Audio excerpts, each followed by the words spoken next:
Welcome to The Explainer. Today, we're going to take a close look at the marketing and messaging behind a dietary supplement called Prosta Peak. We're going to deconstruct its online sales pitch, and here's the key. We'll only be using information presented in the source material itself.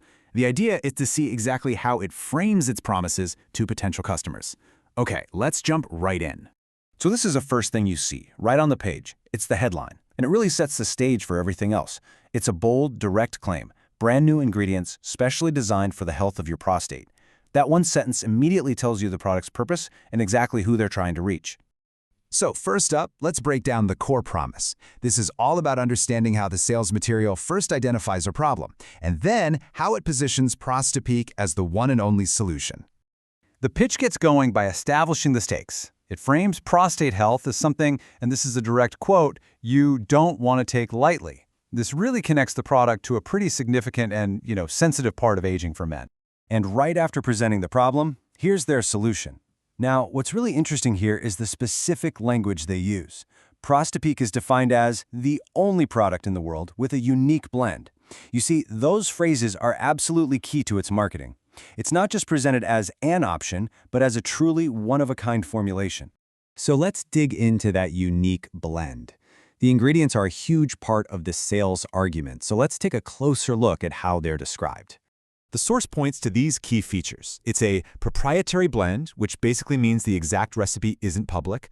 They also highlight that it's a natural formula, easy to use, has no stimulants, and is non-habit forming. All of these things are designed to signal safety and convenience.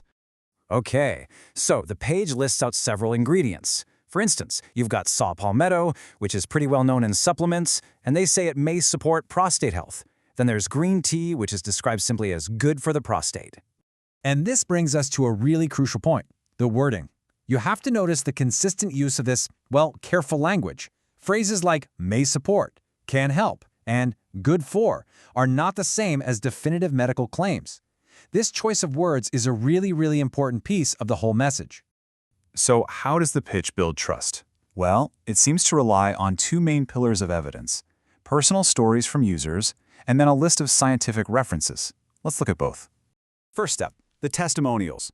This quote here from Mark Edwards is a perfect example. It's super relatable, it's emotional, it talks about struggling and then having this amazing breakthrough. These personal stories can often be way more persuasive than just dry data. But, and this is a big but, right below those glowing reviews, the source includes this little disclaimer. These are not typical user results. This is a pretty critical piece of context that directly reframes those powerful testimonials you just read. The second pillar of proof is this list of scientific references. The titles have these complex medical terms related to prostate health, right? This gives it an air of scientific authority. It's just important to realize that these are general studies on the topic, not clinical trials on the Prosta Peak formula itself. All right, so after building the case for the product, the pitch naturally moves on to the sale. Let's break down the actual offer. What's the price? What are the different packages? And what incentives are they using to get you to buy? So the pricing is tiered. If you buy a 2-month supply, it's $79 a bottle. But if you commit to a 6-month supply, the price drops all the way down to $49 a bottle. This whole structure gives a pretty strong financial reason to make a bigger purchase right from the start.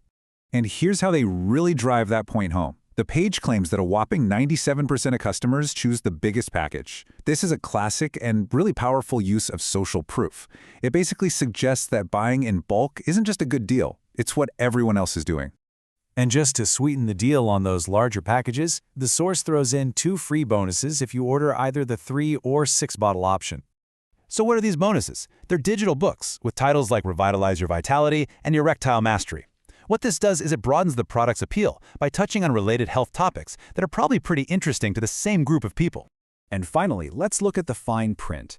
This is where we get into the safety nets offered to the consumer, like the guarantee, and also the really important legal disclaimers that give context to all the claims being made.